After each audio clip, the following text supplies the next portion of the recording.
মেয়ে জ্যোৎস্না সিনেমায় দেখে ছোট্ট অহনার মন জয় করে নেয়। সে রহস্যময় জীবন।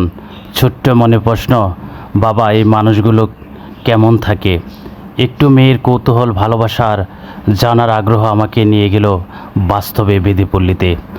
আজ আমরা দেখেছি তাদের হাসি, কষ্ট, সংগ্রাম আর সাদা সরল জীবন।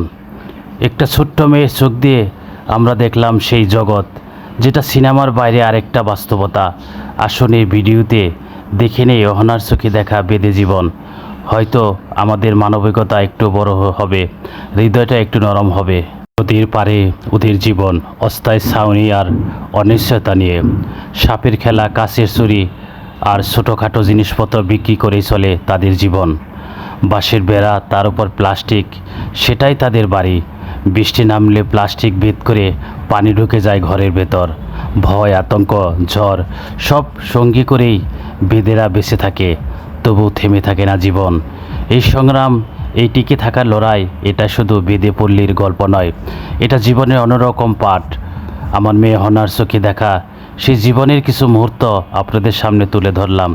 দেখুন, অনুভব করুন, হয়তো একটু বদলে যাবে আপনার হৃদয়টা। 4টি শিশু সন্তান, ওরা আমার বেঁচে থাকার কারণ, আমার জীবনের আলো। কিন্তু আজ আমি বাবা হয়ে শুধু অসহায় চোখে চেয়ে দেখি। ওদের মুখে ঠিকমতো খাবার তুলে দিতে পারি না। বুক ফেটে কান্না আসে, অথচ কান্নারও তো এক সময় শব্দ হারিয়ে যায়।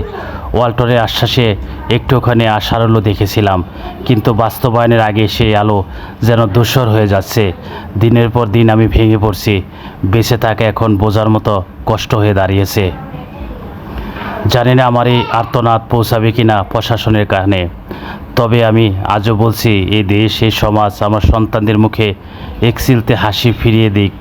একজন বাবার প্রাপ্যটুকু যেন ফিরে পায়। আল্লাহর কাছে বিচার দিলাম, আপনারাও একটু শুনুন একজন পিতার হাহাকার। আজ প্রথমবারের মতো ছোট্ট অহনাকে নিয়ে গেলাম বেদেপল্লীর ভেতরে। ওর চোখে ছিল বিস্ময়, কৌতূহল আর অস্পষ্ট প্রশ্ন। পল্লীর ভেতরে ঢুকে অহনা হঠাৎ থেমে বলল, এর মাঝে বেঁচে থাকার মাঝে ওরা একে একে অপরের কষ্টের সাথে, একে অপরের আশ্রয়।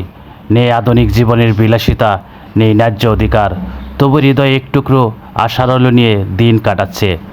ছোট্ট অহনা যখন গানটা গুনগুন করছিল, বেদের মেয়ে জ্যোৎস্না আমায় কথা দিয়েছে, আমি বুঝলাম এই গানটা শুধু রোমান্টিক নয়, এটা একটা বাস্তবতার প্রতিচ্ছবি।